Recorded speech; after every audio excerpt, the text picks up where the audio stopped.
தமிழகத்தில் வருகின்ற சட்டமன்ற தேர்தலுக்கு உங்கள் தொகுதியில் எந்தெந்த வேட்பாளர் மனு ஏற்றிருக்காங்க, யார் யாரெல்லாம் நிற்க போகிறாங்க, அவங்களுடைய சொத்து மதிப்பு என்ன, இதை எப்படி ஆன்லைன் மூலமாக செக் பண்ணுறதுன்னு பார்க்குறதுக்கு முன்னாடி இதற்கு நம்ம பேஜை ஃபாலோ பண்ணலாம் அப்படின்னா மறக்காமல் ஃபாலோ பண்ணுங்க. முதல்ல இந்த வெப்சைட் ஓப்பன் பண்ணிக்கோங்க. இதிலே உங்களுக்கு கொடுத்துருக்காங்க பாருங்கள். ஸோ மொத்தமாக ஆண்கள் எவ்வளோ பேர் மனு தாக்கல் செஞ்சுருக்காங்க, பெண்கள் எவ்வளோ பேர், டோட்டலாக தமிழகத்தில் 7599 பேர் வேட்புமனு தாக்கல் செஞ்சுருக்காங்க.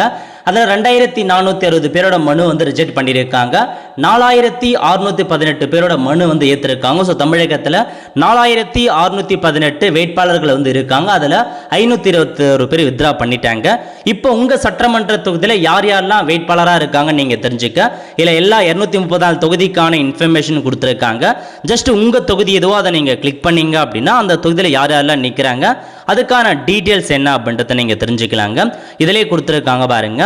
அதாவது அந்த பார்ட்டி நேம் என்ன, ஸோ எத்தனை பேர் நாமினேஷன் பண்ணியிருக்காங்க, கேண்டிடேட் நேம் என்ன, அவங்களுடைய வயது, அதாவது மேலா ஃபீமேலா, அந்த மாதிரி அந்த தொகுதிக்கு யார் யாரெல்லாம் சுயேட்சை யார் யார் நிற்கிறாங்க, கட்சி சார்பாக யார் யார் நிற்கிறாங்க அதை பற்றி நீங்கள் தெரிஞ்சுக்கலாங்க. அதேமாரி அஃபிடேவிட் அவங்க எவ்வளோ சம்பளம் வரான்னு தெரிஞ்சுக்க கிளிக்கர் கொடுத்தீங்க அப்படின்னா இந்த மாதிரி ஓப்பன் ஆகும்.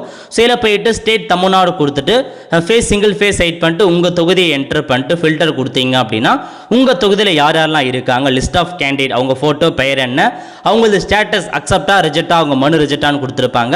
அக்செப்ட் பண்ணிட்டாங்க அப்படின்னா வியூ மோர் கொடுத்து அவங்க அஃபிடேவிட்டில் டவுன்லோடு கொடுத்தீங்க அப்படின்னா அவங்களுக்கு எவ்வளோ சொத்துக்கள் இருக்குது, என்னமான சொத்து வச்சிருக்கி தாக்கல் பண்ணியிருக்காங்க அஃபிடேவிட்டில் எல்லாத்தையுமே இந்த மாதிரி நீங்கள் தெரிஞ்சுக்கலாங்க. ஸோ உங்கள் தொகுதியில் யார் யாரெல்லாம் நிற்கிறாங்க, சுயேட்சை யார் யார் நிற்கிறாங்க, கட்சிகள் மூலமாக யார் யார் நிற்கிறாங்க, அவங்களோட சொத்து மதிப்பு என்ன அப்படின்னா இல்லை நீங்கள் தெரிஞ்சுக்கலாங்க. நிறைய பேருக்கு தெரியப்படுத்துங்க. அடுத்த ஒரு நல்ல சந்திப்போம். நன்றி, வணக்கம்.